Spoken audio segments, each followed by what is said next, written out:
surprisingly still continuing to nurture me. Okay, and one of them that stood out was the issue of areas.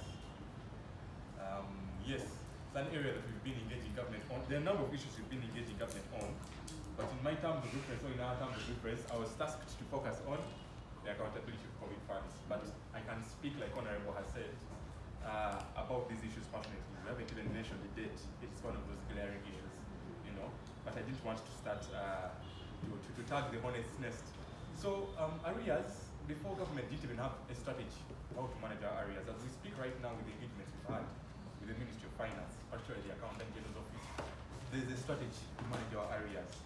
In fact, even in this current budget, before they used to allocate about 400 million, billion Uganda shillings. And the official areas amount was around 4 trillion, but disputable as well, from my information of the Ministry of Finance. They're saying it was a bit higher than that, you know.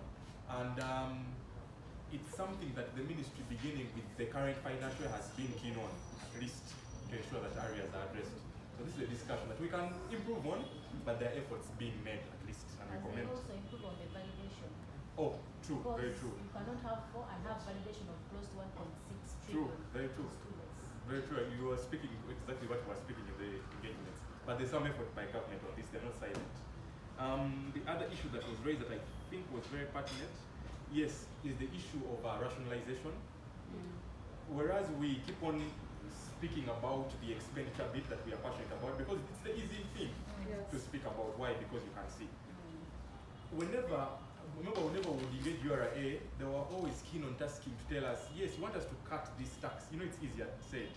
They would always be keen on telling us, where do you propose we get this money? For example, the mobile money question, you know, people were keen on having this, or how it's going to distort businesses, but they tasked us. And I remember we gave them about 6 alternatives who were keen on this, because we're equally interested in where this money is going to come from.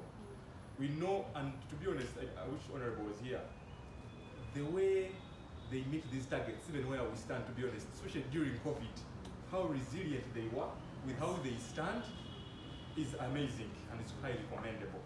However, the discussion around the policies that would help us get more money is a question that we have always engaged on right now together with our colleagues here. And while we're engaging on that, we're usually pushed to engage on the issue of these funds have been allocated, how has it been accountable? Now we usually turn in between that. Yes, we can speak where it's going to come from, propose on how it's spent, but mostly what it has done. And like Honorable Flavia has said, it hurts her to hear issues of workers that have not been paid, yet money is going back. It has been appropriated in a vigorous process. More has even been asked for, but somehow it has gone back.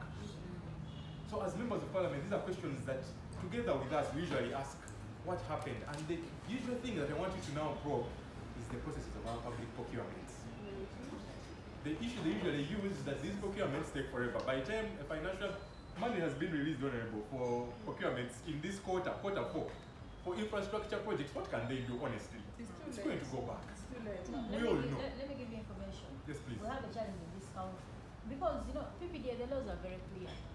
If you have a commit, for example, if you plan for a road, you can get a contractor, but pay to sign a contract. So, you know, this money can be committed, but the challenge is PPDA also delays. I mean, the entities, not PPDA, the entities delay to procure contractors. They wait for the money to get onto the account. But once you have a work plan, you can procure a contractor, but don't sign a contract, don't commit government. Once the money comes, do commit. But still the issue of late release also comes up, but they will tell you we did not have the money. So I think on the other entities that you have to engage, PPDA should come on board. Reason, areas of UNRWA. UNRWA has close to 894 billions pending payments to contractors. These are accruing interest. All these are coming back to the commitments of government. So PPDA should also be brought on board on one of those red areas that is seriously costing government. Wow, thank you for that information. On the issue of late releases, I will vouch for the Ministry of Finance because in the recent past 2 years, they have endeavored to release it by the 10th. They've tried. They have really, really tried. They call the media and stipulate exactly. Again, the question comes of when it has been released, what then the question that you're raising, totally Then finally, on the issue of restructuring government, Honorable, I see the mood with which you raised it, and it looks like a tall order, and I'm glad you're speaking candidly. Luckily, the media is not going to blow this out of proportion. But it's an issue that we were once bold enough to present before cabinet. I don't know where we got the boldness, but remember, Mr. Julius was very bold, like, are we retaining our jobs after he has confronted, and the president actually listened. So we were saying that this discussion has been pushed to the MDAs and has left the critical areas. In cabinet, it's still business as usual. In parliament, it's still business as usual. As civil society, we went ahead and started preparing our position papers on program level, if you noticed. But when we would engage, we would realize less uptake. Why? The level of engagement and scrutiny was still at entity level. Yes. Not even sector, entity. They would look at each MDA coming through, they look at it, respond, the report is designed in. So we would struggle to try and say, hey, we presented issue at program level. We used to joke and say it's high level. We are speaking to ourselves. Yet government is still where it is. So we were torn. Then we'd go to NPA. But you have said we are moving to program. How comes your assessment is still at MDA level? OPM, the same thing.